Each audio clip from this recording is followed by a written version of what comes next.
subuh dengan berjamaah di masjid ini yang dilanjutkan yaitu tholabul ilmi, mencari ilmu bab agama.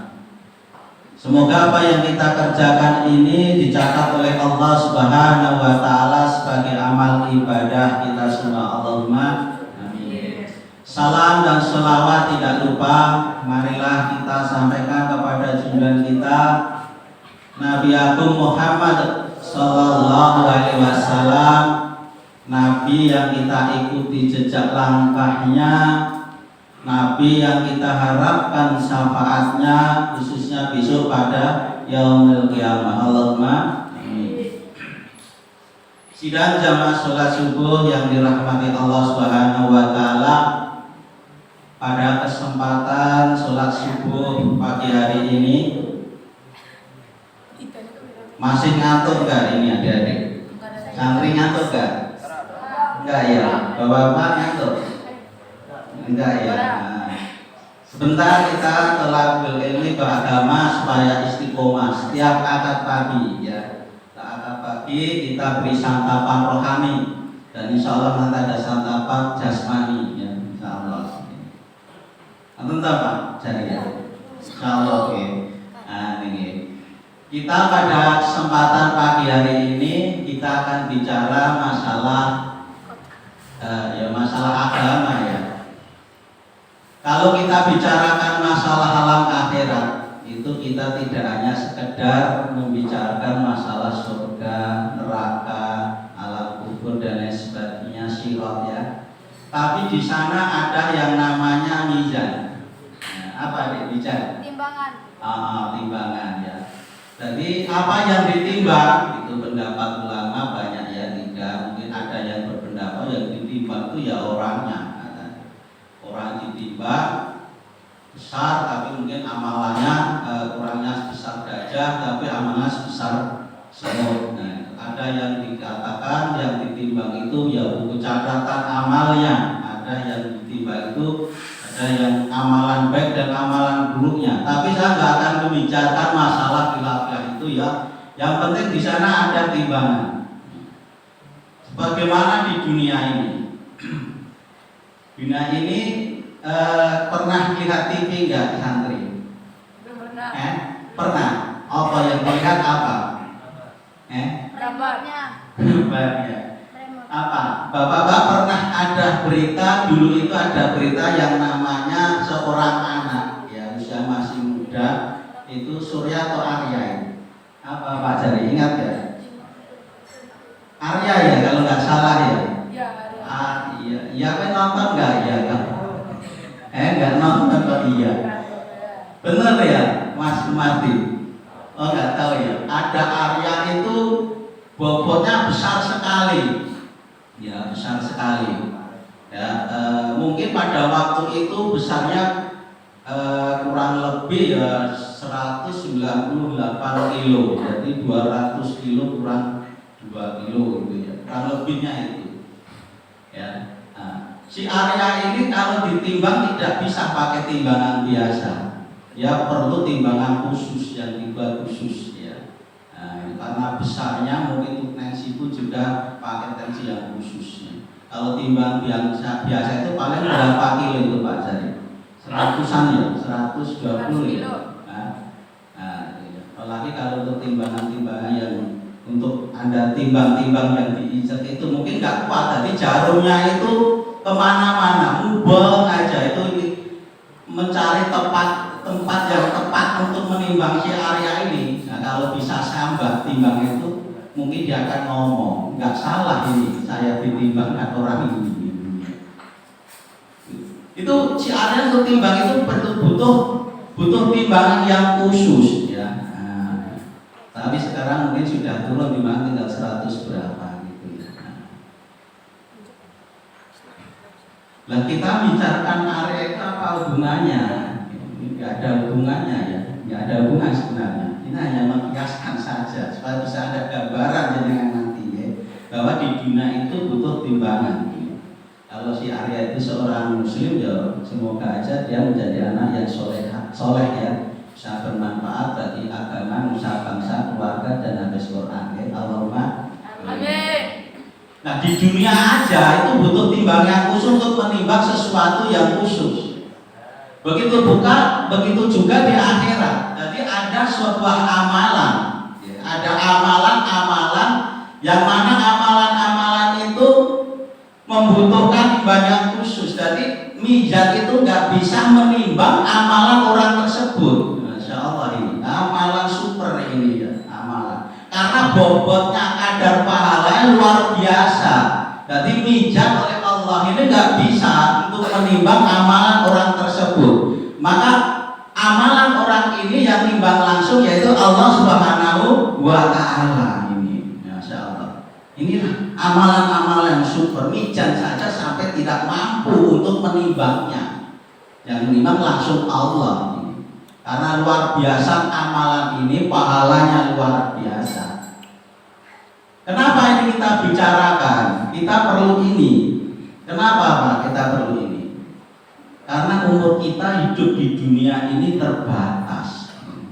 Kalau ada amalan yang super, kenapa tidak kita ambil? Gitu. Karena amalan kita ini umur kita hidup di dunia ini terbatas, sedangkan perjalanan kita ke alam akhirat, ke surganya Allah itu jauh sekali, masih jauh sekali Pak. Maka kita perlu amalan-amalan super seperti ini. Nah, jadi ada amalan-amalan yang luar biasa pahalanya yang kita butuhkan. Nah, maka di sini akan saya sampaikan amalan-amalan apa sih yang mempunyai bobot pahala, kadar pahala yang luar biasa sehingga mizan saja nggak mampu menimbangnya, langsung Allah Subhanahu wa Ta'ala yang menghitungnya. Sidang jamaah yang dirahmati Allah Subhanahu wa Ta'ala, yang sudah dapat minum diminum biar gak ngantuk ya. Yang sudah dapat itu santapan rohaninya, jasmaninya apa itu ya, bubur sumsum ya, dimakan gak apa-apa sambil mendengarkan, itu nanti masuknya ke perut ya. Kalau ini yang saya bicara masuknya nanti insyaallah ke hati, dari telinga ke hati ya. Nah, sudah ada jalannya sendiri-sendiri Pak, ya, nggak usah khawatir. Ya. Apa yang pertama, amalan apa yang pertama yang pahalanya itu kok luar biasa? Yang pertama yaitu memaafkan orang lain. Jadi memaafkan orang lain itu pahalanya luar biasa. Dalilnya apa sih? Quran surat Asy-Syura. Itu surat yang keberapa Mas? Surat Asy-Syura. Surat yang ke-42 ya, nanti dibuka ya. Surat 42 ayatnya yang ke-40. Allah Subhanahu wa Ta'ala berfirman, A'udzubillahi minasyaitonirrajim, wa jazaa'u sayyi'atin sayyi'atun misluha faman afa wa aslaha fa ajruhu 'ala Allah innahu la yuhibbud dzalimin. Yang artinya apa? Dan balasan suatu kejahatan adalah kejahatan yang serupa. Maka barang siapa memaafkan dan berbuat baik, maka pahalanya atas tanggungan Allah. Sesungguhnya dia tidak menyukai orang-orang yang zalim. Jadi barang siapa yang memaafkan, ini pahalanya ditanggung oleh Allah Subhanahu wa Ta'ala langsung. Sedang jamaah yang dimuliakan Allah Subhanahu wa Ta'ala, kalau kita bicara memaafkan, itu tentu hubungan dengan pendzaliman. Ini apa betul? Betul? Orang enek wong tak maaf ora dizalimi tapi memaafkan ini enggak enek. Maka orang yang memaafkan itu ada 3 golongan. Yang pertama yaitu dia itu dizalimi itu berdosa, wis. Kok iso gitu ya. Wong dizalimi kok malah berdosa sing dizalimi. Gitu ya. Kok bisa? Nah, inilah.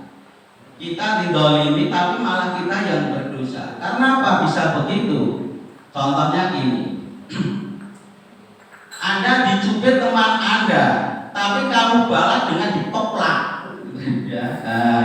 Anda dingerti, dilihat orang, tapi kamu jotos. Nah, ini malah Anda ditolong tapi Anda malah berdosa. Kenapa? Anda membalas kedoliman dengan kedoliman yang lebih besar. Ini Anda nggak berpahala, justru malah berdosa. Paham ya? Paham ya? Nah, Habib dijilid oleh Rizki, tapi ada balasnya dikeplak, cuma dijilid tapi balasnya dikeplak. Kepindah kakinya, keinjek kakinya, tamal ditendang. Lah inilah membalas kedoliman dengan kedoliman yang lebih besar. Ini tidak berpahala, malah berdosa. Sedang jamaah yang dirahmati Allah, sebenarnya kita itu membalas kedoliman dengan kedoliman boleh nggak sih? Boleh nggak Pak? Mana Pak Musidi? Nggak boleh. Mas Anu? Abi? Nggak boleh. Sebenarnya secara hukum fikih kita membalas kedoliman dengan kedoliman itu diperbolehkan. Boleh, nggak apa-apa. Jilid balas dengan jilid, potong tangan balas dengan potong tangan. Maksudnya apa? Kedoliman dibalas kedoliman asalkan seimbang, itu boleh. Tadi ayatnya kan sudah dikatakan ya, balasan suatu kejahatan adalah kejahatan yang serupa. Jadi boleh asalkan itu kodok, itu loh. Sehingga boleh dijilid kamu keplak. Nah itu nggak boleh ya. Tapi nyetok dijibet, kamu dicubit, nah, jibet mau ngerti rakyat. Itu ya, dijibet, kamu balas cubit ke apa-apa, bakbuk itu ya. Nah, itu kejahatan balas jasa. Secara hukum fikih syariat boleh, nggak masalah. Itu loh, paham ya? Nah ini yang kedua itu bakbuk. Jadi ya, kedoliman dibalas kedoliman yang serupa. Gitu ya. Kemudian yang ketiga itu memaafkan. Nah inilah yang memaafkan kedoliman orang lain yang dilakukan pada diri kita. Inilah yang berpahala yang besar. Inilah pahalanya ditanggung Allah. Anda didolimi orang lain, tapi kamu memaafkannya. Janganlah gitu ya. Bahkan kamu doakan dengan doa-doa yang baik. Semoga dia habis kurang, semoga dia jadi dapat hidayah dan lain sebagainya. Justru Anda doa yang baik, inilah orang-orang yang memaafkan yang akan dapat pahala yang besar dan langsung tanggungan dari Allah Subhanahu wa Ta'ala. Nah, pahala-pahala orang-orang yang memaafkan inilah yang gak mampu ditimbang oleh mizan, langsung Allah Subhanahu wa Ta'ala yang menimbangnya. Sedang jamaah yang dirahmati Allah Subhanahu wa Ta'ala. Tapi kita harus paham ya, walaupun orang lain yang kita dolimi itu telah memaafkan kita tanpa sepengetahuannya kita, tapi hukum Allah tetap akan ditegakkan oleh Allah Subhanahu wa Ta'ala. Walaupun Anda mendolimi orang lain ya, orang lain yang kamu dolimi memaafkan Anda tanpa sepengetahuan Anda, wis tak maafin. Tapi hukum Allah tetap akan ditegakkan pada Anda yang mendolimi. Terkecuali kalau Anda mendolimi minta maaf langsung dulu gitu ya. Maaf ya, kemarin saya jotos kamu, maaf diikhlaskan. Kemarin saya jilid kamu, cubit, mohon diikhlasnya. Itu insya Allah itu sudah dilunasi di dunia. Tapi kalau Anda tidak minta maaf dan orang lain sudah memaafkan, itu keberuntungan bagi orang yang memaafkan gitu loh, paham ya? Itu loh, jangan mentang-mentang paling harus dimaafkan. Jadi untuk mengikhlaskan supaya nggak ada perhitungan hisab, Anda minta maaf langsung. Karena yang dibicarakannya adalah orang yang memaafkan, paham ya? Ya, walaupun orang lain sudah memaafkan, tapi kalau Anda belum meminta maaf, hukum akan ditegakkan pada Anda. Tapi orang yang memaafkan tadi akan dapat pahala yang luar biasa. Maka supaya tidak ditegakkan pada Anda hukum, mintalah untuk maaf, minta diikhlaskan. Ya. Ini sidang jamaah yang dirahmati Allah Subhanahu wa Ta'ala.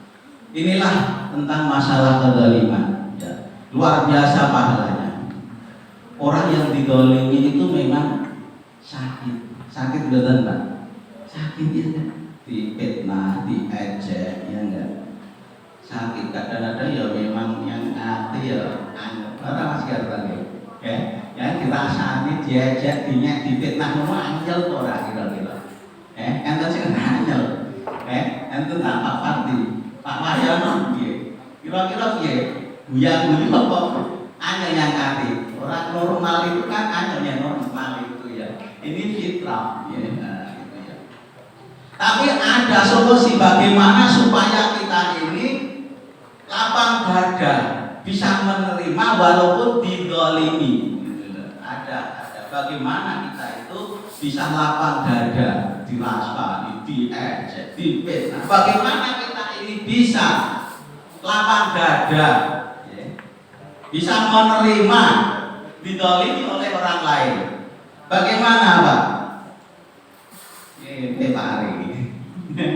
Yang pertama ya, kita yakini ini adalah merupakan takdir Allah Subhanahu wa taala yang telah ditetapkan untuk kita. Bahkan 50.000 tahun yang lampau, 50.000 tahun sebelum Allah menciptakan langit dan bumi ini, takdir ini sudah ditentukan oleh Allah Subhanahu wa taala. Kita ada suatu takdir Allah. Ya udah, kita terima. Dengan menerima ini adalah takdir Allah, maka insya Allah nanti bisa tenang. Diejek, difitnah. Ini takdir Allah untuk saya. Ini sudah ditetapkan oleh Allah. Itu yang pertama. Kita akui ini adalah sebuah takdir. Kemudian apa? Supaya kita bisa berlapang dada, bisa menerima akibat kedoliman yang orang lain berikan pada kita muhasabah diri, ngoreksi, introspeksi. Muhasabah diri, introspeksi, ngoreksi. Ya, ini adalah kesalahan-kesalahan saya masa lalu atau kemarin.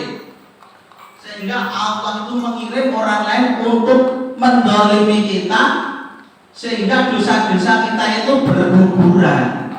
Anggap saja semacam itu. Kita musabah, oh ya aku kemarin dulu itu pernah membuat suatu kesalahan, sehingga Allah kirimkan orang untuk mendolimi saya, sehingga dengan harapan supaya dosa-dosa saya ini berguguran. Seperti gelas itu loh Pak. Kalau jenengan pernah nyuci gelas nggak Pak? Santri pernah nyuci nggak? Pernah. Oh iya, sing nyuci santri mati kok. Oh iya nyuci tak? Oh iya, santri mati nyuci. Oh iya, bagus ya. Nyuci gelas itu kalau di pinggir ada tempelan gitu, kemudian atau botol itu ya, kalau yang lebih botol minum itu ada kotoran nempel kasih air, dikocok dengan tujuan apa? Supaya kotoran ini kan berguguran. Leres betul Mas Marti. Leres ya? Nah, itu yang supaya berguguran semacam itu.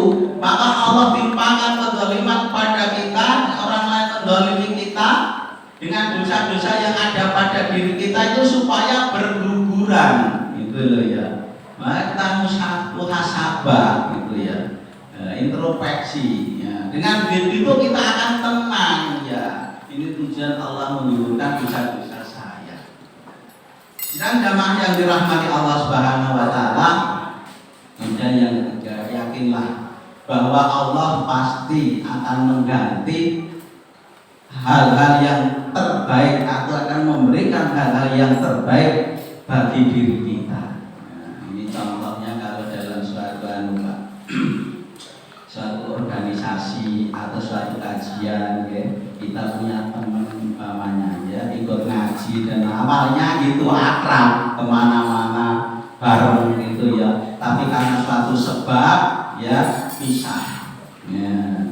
Kemudian ngelek-ngelek, mengejek kajian sana, kajian sini, mengejek ustadz ini, ustadz itu dan lain sebagainya ya. Tapi yakinlah Allah pasti akan memberikan ganti, walaupun didolimi semacam itu ya, ustadz dolimi, pasti Allah akan mengganti teman yang lebih baik gitu, teman yang lebih baik gitu loh ya. Anda ikut kajian, Anda ikut ngaji, teman Anda malah hilang gitu ya, mencela, kemudian ngelek-ngelek pengajian nih, mendolimi, ngelek-ngelek ustadz yang dulunya memberikan pelajaran-pelajaran agama dan lain sebagainya. Itulah dolimi semacam ini. Tapi yakinlah Allah akan ganti yang lebih baik. Contohnya apa? besar Muhammad SAW. Dia itu kalau dakwah kemana-mana Pak, itu didolimi oleh pamannya sendiri. Siapa pamannya? Abu Lahab, Abu Gosok gitu ya. Enggak ya? Itu kemana itu? Ya itu bilang jangan percaya keponakanku ini adalah orang gila, jangan percaya dia pembohong dan lain sebagainya. Dolimi semacam itu. Tapi Allah ganti itu dengan dihadapkan orang-orang yang mencintai Rasulullah. Seperti siapa? Abu Bakar, ya tak? Utsman, Ali, Umar dan sebagainya. Allah ganti yang lebih baik dan lebih banyak. Inilah Pak Ali. Jadi kalau ngaji ada teman yang ngejek-ngejek, ada yang memfitnah, artinya akrab menjadi tidak akrab. Tapi yakinlah Allah akan ganti teman yang lebih baik. Inilah dan jamaah yang dirahmati Allah Subhanahu wa taala. Yang pertama itu yaitu amalan yang tidak bisa ditinggal oleh wijaya Allah, langsung Allah Subhanahu wa taala yang memberikan timbangannya, yang mengukur kadar berat daripada pahala itu langsung Allah Subhanahu wa taala, yaitu yang pertama itu ya siapa dek? Siapa? Orang yang memaafkan orang lain yang melakukan kezaliman pada diri kita, maka jadilah pemaaf karena Allah adalah Maha Pemaaf. Itu ya. Ini sintai santapan jasmani ini sintai. Jamnya ini lagi satu. Untuk iso mben mawon nggih. Wis rampung Mas. Oh nggih. Nah, yang dulu serampung untuk iso mben mawon. Oke. Ini ya. Ini yang pertama itu ya. Nah, ini sudah selesai semua santapan rohani. Rasa rampung nggih mben mawon nggih. Sithik ya. Yang penting napa? Ada 3 yang akan saya sampaikan karena waktu ya, keterbatasan waktu itu ya, keterbatasan waktu 1 dulu aja. Itu ya Tantri ya. Nanti kan masih ada program apa hafalan ya. Nah, program hafalan. Ya nanti bisa program aja sedikit-sedikit. Yang penting sedikit-sedikit bisa hadir ke pengajian ya. Waktunya 15 menit ya. Nah, itu tambah ilmu. Kalau hanya memaparkan ya jenuh kan. Nah itu ya mendapatkan terus ya, nanti diselingi dengan itu bisa tambah ilmu ya. Selasa malam Rabu terus untuk tahsin ya, Jumat malam Sabtu itu bisa nambah doa diwaca pendek puasa Jawa itu dengan ikut tahsin ya. Nah, itu bisa makhraj sendiri bisa dibenarkan oleh ustaznya gitu ya. Padahal mungkin jane doa diwaca pendek. Pendek malah dibaca dawa, artinya kan gitu ya enggak? Ya, suara bagus tapi makhraj tajwidnya panjang pendeknya enggak tepat juga akan salah arti kan gitu. Ya, nanti tafsir bisa hadir ya. Gitu ya. Dan Selasa malam ini mungkin ada masalah akhlak dan lain sebagainya, nanti bisa tambah pengetahuan masalah akhlak, bagaimana akhlak sahabat santri, akhlak masjid, akhlak makan dan lain sebagainya yang enggak dapat ilmu di modal nanti di masih dapat ilmu ya, gitu ya. Dan semacam ini akan pagi ya untuk refreshing ya, labul ilmi bab agama ya, ini tambahnya luar biasa gitu ya. Nah, ya. Insyaallah itu ya dia bisa hadiri kajian-kajian atau program-program yang diselenggarakan oleh Masjid Darul Aman. Enggak lama kok ya. Enggak lama.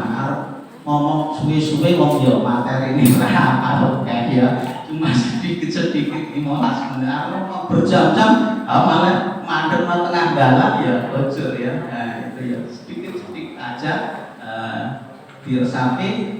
Yang penting apa, orang yang berilmu itu bukan berarti yang hafalannya banyak, hafal hadis, hafal Quran banyak, tapi walaupun hafal satu hadis untuk ayat tapi itu diamalkan, inilah orang yang berilmu. Jadi orang yang berilmu adalah orang yang tidak banyak hafalannya tapi hanya dapat satu hafalan tapi dia amalkan. Itulah orang yang berilmu. Apa guna hafal banyak tapi enggak diamalkan, malah akan jadi bumerang nanti di alam akhirat. Apalagi tidak mau mengamalkan ya. Inilah yang bisa saya sampaikan. Benarnya ini dari Allah Subhanahu wa taala, Rasulullah sallallahu alaihi wasallam, dan salahnya yaitu dari saya pribadi. Saya mohon maaf untuk diikhlaskan. Untuk sempurnanya majelis mari kita tutup majelis ini dengan doa kifaratul majelis bersama-sama. Subhanallah wa bila taufik dan hidayah. Assalamualaikum warahmatullahi wabarakatuh. Tayang.